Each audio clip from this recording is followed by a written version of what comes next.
So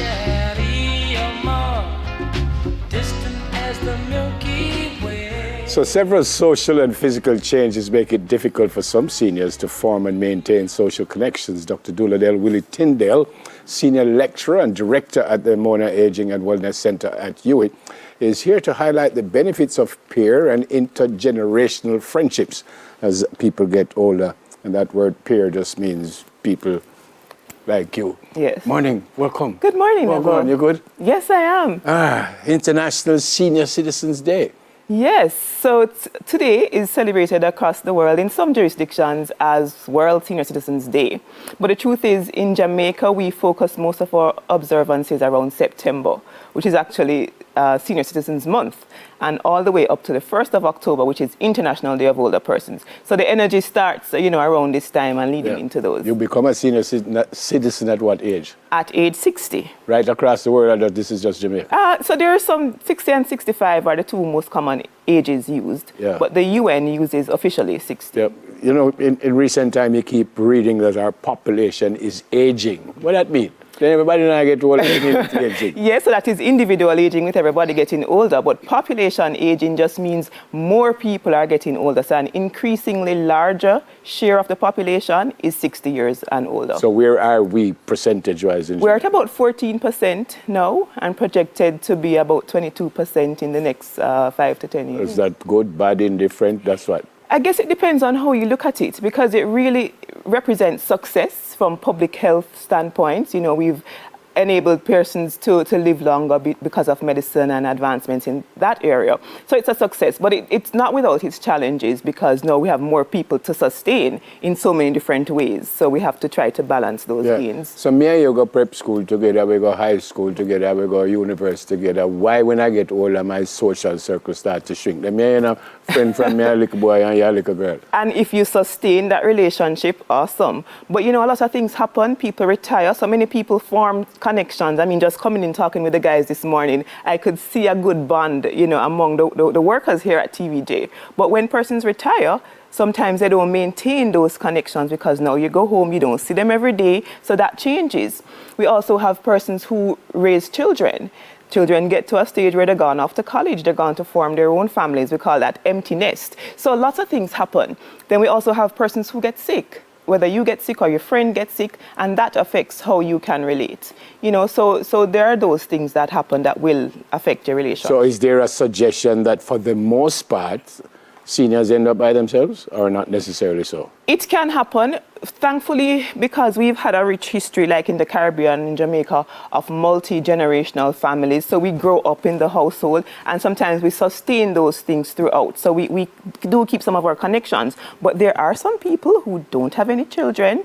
They never probably got married, weren't really involved a lot, but work kept them busy. But then when that's gone, they may have, those... All right, give me some suggestions that can help our seniors here.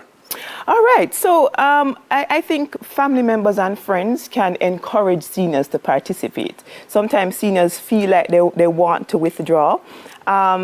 Not all the time they really want to, but sometimes there are challenges. So how can you facilitate somebody's engagement? So for example, an older person who might like to go to church or might like to go to a particular restaurant on a Friday night or so, maybe they get older and they can't drive, so that means they can't go again. But can you offer them a ride? Can you take them? Can you go there with them?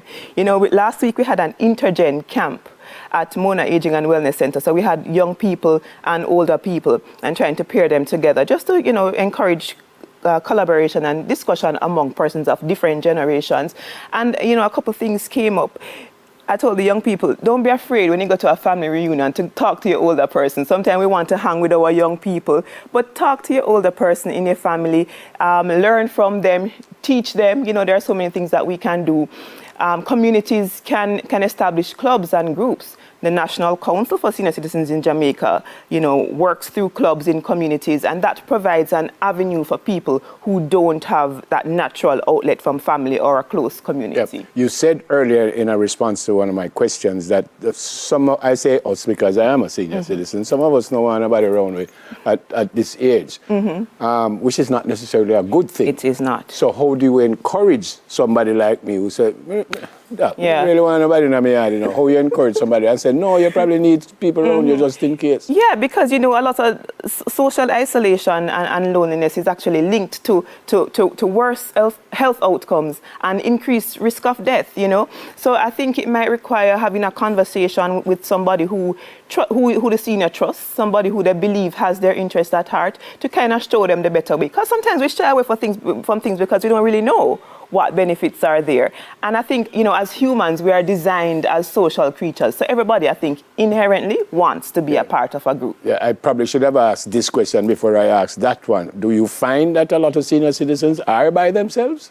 Well, in Jamaica, about 20% of older men live alone. So we have more older men living alone than older women. And we understand some of the family dynamics in earlier life that could lead to that. Explain that. So sometimes men are not, you know, very active parts of their families. Okay. And so when they get older, the family is not them wasn't there in the first place. So them not there, right, yeah. So we do have that, but a lot of them live with families, you know, a child or a close friend or so. Okay, and final question before we go. Is there cause for concern for our seniors? In terms of engagement? Yeah, well, I think there is opportunity to promote this kind of thing. We're not scared yet, but we know that loneliness is a big issue. I mean, it's a public health concern in some countries. So in Jamaica, we do well because of our traditional family units, but we still want to put the word out there that, you know, don't neglect our older adults. Okay, fantastic. Yeah. We have to go. All right. After the interview, just tell these people to show me more respect, please, because especially that one, they right beside me. They're not respecting the seniors on set? Guys. Senior lecturer. She's not a senior citizen, she's a senior lecturer and director at the Mother Aging and Wellness Center at UA, Dr. Douladel Willie-Tyndale. Well, maybe she's a senior citizen. Who knows? She does look young, all right? Second edition of News in 5 comes up now. Stay with us, please.